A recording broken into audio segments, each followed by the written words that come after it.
नसरापुरातील चिमुकलीच्या अत्याचार आणि हत्या प्रकरणी पुण्यात आक्रोश, पीडितेच्या कुटुंबियांसह ग्रामस्थांकडून 4 तास रास्ता रोको. पुणे पोलिसांनी आंदोलकांना हटवलं. महामार्ग वाहतुकीसाठी खुला.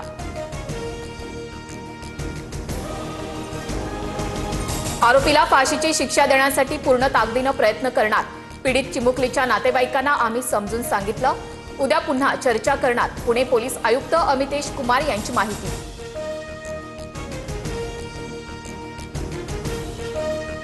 पुण्यातील नसरापुरात 4 वर्षीय चिमुरडीची अत्याचार करत हत्या. संतापजनक घटनेमुळे नसरापुरात निषेध मोर्चा. काळ्या फिती बांधत महिलांचा सहभाग. आरोपीला फाशी द्या, संतप्त गावकऱ्यांची मागणी.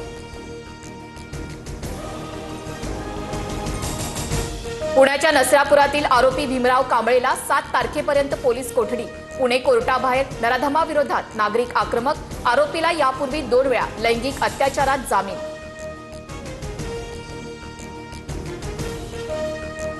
नसरापुरातील प्रकरण फास्ट ट्रॅक कोर्टात चालवू. आरोपीला मृत्यूदंडाची शिक्षा देण्याची कोर्टाला विनंती करणार. मुख्यमंत्र्यांचं आश्वासन. तर सरकारकडून विशेष सरकारी वकील दिला जाणार.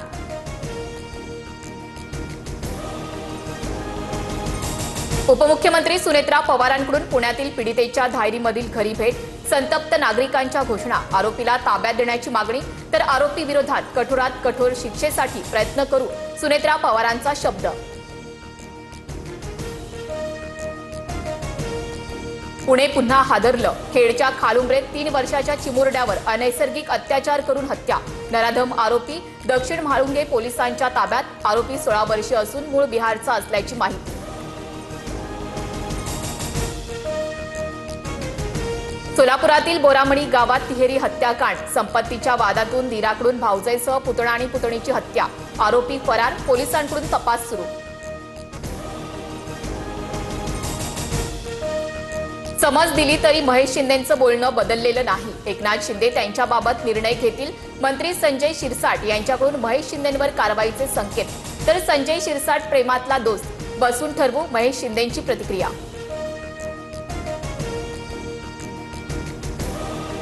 आतापर्यंत उतार खूप बघितले, चढ बाकी. आज ठाकरे सेनेसोबत. उद्याचं सांगता येणार नाही.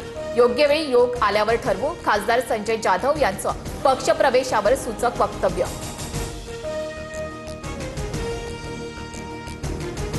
2029ला भाजप शिवसेना स्वबळावर लढू शकते. राजकारणात बॉन्ड किंवा अॅग्रीमेंट नसतं. शिंदेंच्या शिवसेनेचे नेते संजय शिरसाट यांचं मोठं वक्तव्य.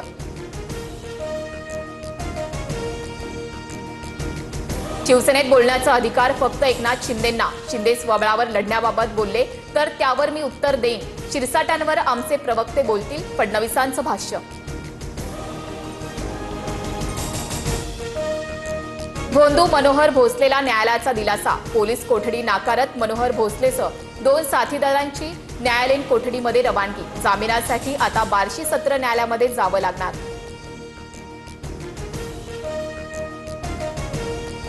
टीसीएस धर्मांतर आणि लैंगिक शोषण प्रकरणी फरार आरोपी निदा खानचा अंतरिम जामीन अर्ज फेटाळला.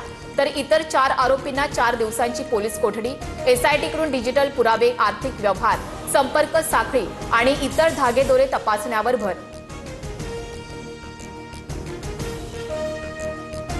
महिला T20 वर्ल्ड कपसाठी बीसीसीआयकडून भारतीय संघ जाहीर. हरमनप्रीत कौरवर संघाची धुरा. 12 जूनपासून इंग्लंडमध्ये वर्ल्ड कपचा थरार रंगणार.